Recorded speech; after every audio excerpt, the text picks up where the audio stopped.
जटाटवी कलचल प्रवाह पावितस्थले कलेव लंब लंबितां भुजंग तुंग मालिकां डमट डमट डमट डमन्ने नादव डमरवयम चकार चंड तांडवम तनोतु न शिवा शिवम। जी हाँ दोस्तों, तो आज हम आपसे बात करेंगे शिव जी के बारे में, जो आदि है, अनंत है, महाकाल है। इस संपूर्ण ब्रह्मांड में कोई ऐसा नहीं जो शिव जी के बारे में नहीं जानता हो। यूं तो बहुत से लोग हैं जो यह दावा करते हैं कि उन्होंने महाकाल को देखा है, पर जिन्होंने नहीं देखा वे शिवलिंग की पूजा करते हैं। आखिर ऐसा क्या है शिवलिंग में? शिवलिंग का वास्तविक अर्थ क्या है?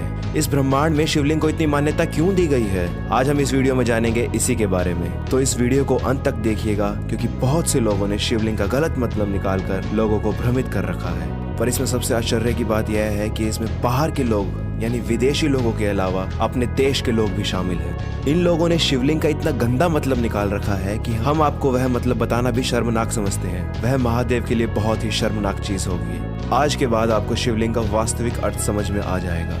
लेकिन इसके बाद भी अगर आपसे कोई इस बारे में बहस करता है तो आप सीधे सीधे यह वीडियो उस व्यक्ति को दिखा सकते हैं। तो दोस्तों, शिवलिंग एक संस्कृत का शब्द है जिसमें लिंग का मतलब होता है प्रतीक। शिवलिंग मतलब शिव का प्रतीक, जिसकी पूजा करके हम शिव के प्रतीक की पूजा करते हैं। इस वीडियो में हम आपको बताएंगे शिवलिंग के बारे में और शिवलिंग की खास शक्तियों के बारे में। शिवलिंग एक ऐसा ढांचा है जिसे शिव के प्रतीक के रूप में बनाया जाता है। आपने कई प्रकार के शिवलिंग देखे होंगे जिसे मनुष्य ने ही बनाया है। जैसा उसका मन किया, जैसे उसकी भक्ति चाहिए, वैसा आकार उसने उस शिवलिंग को दे दिया। लेकिन कुछ शिवलिंग ऐसे भी हैं जो प्रकृति से बने हुए हैं। अलग अलग मकसद को लेकर अलग अलग तरीके के शिवलिंग बनाए हुए हैं। इनमें से कुछ शिवलिंगों को सेहत के लिए बनाया गया, तो कुछ को खुशहाली के लिए, तो कुछ शिवलिंग को ध्यान साधना के लिए। लेकिन इन सभी शिवलिंग में एक चीज समान है कि ये सभी शिवलिंग अलौकिक हैं। इसका सरल अर्थ ये है कि शिव किसी पुरुष या स्त्री का स्वरूप ना होकर संपूर्ण ब्रह्मांड, आकाश, सूर्य और निराकार का प्रतीक है। उन्हें किसी एक चीज में नहीं रखा जा सकता, क्योंकि वो खुद एक प्रतीक हैं। पुराणों के अनुसार देखा जाए तो आकाश स्वयं एक लिंग है और शिवलिंग समस्त ब्रह्मांड की धुरी है। शिवलिंग अनंत है, ना इसकी कोई शुरुआत है, ना ही इसका कोई अंत है। इसलिए शिवलिंग का मतलब अंत भी होता है। बहुत से शिवलिंग को प्राचीन यान और शास्त्रों में दिए गए निर्देशों से बनाया गया है। दोस्तों, इस ब्रह्मांड में दो ही चीज ऐसी हैं जो खुद से निर्मित होती हैं, जो असल में वास्तविक हैं।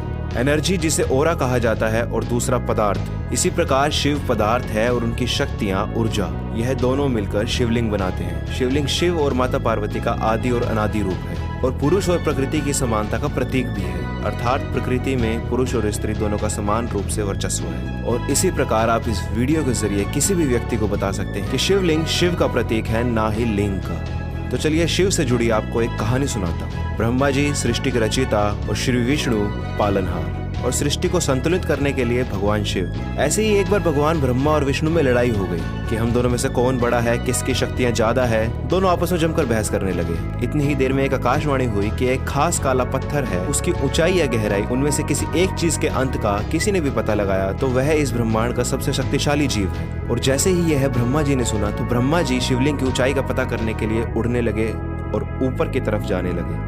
और वहीं भगवान विष्णु उसके तल पर जाने लगे। उनका मानना यह था कि किसी पौधे की भांति शिवलिंग की जड़ भी जरूर होगी। और दोनों लगातार उस काले पत्थर की जड़ और अंतिम सीमा तक पहुंचने के लिए लड़ते ही रहे। और दोनों जब थक हार के निराश हो गए तब फिर से एक आकाशवाणी हुई कि आप दोनों इस पत्थर के अंत को ढूंढने में असमर्थ हैं, यानी आप सर्वशक्तिशाली नहीं हैं। और उसी समय प्रकट हुए भगवान शिव। वे उस काले पत्थर के रूप में उनके सामने थे। वैसे तो काला पत्थर कहना बहुत गलत है, पर आजकल के जीवन में सब इन्हें यही कहते हैं। पर किसी को नहीं पता कि यह काला पत्थर नहीं, भगवान शिव का प्रतीक है, जिसके अंतिम छोर को ढूंढने के लिए भगवान ब्रह्मा और भगवान विष्णु भी असमर्थ रहे। तो दोस्तों, यही है शिवलिंग का वास्तविक अर्थ। आशा करता हूँ कि आपको यह वीडियो बहुत पसंद आई होगी। इसे ज़्यादा से ज़्यादा शेयर करें और उन तक पहुँचाएं जिन्हें शिवलिंग का वास्तविक अर्थ नहीं पता। तब तक के लिए धन्यवाद।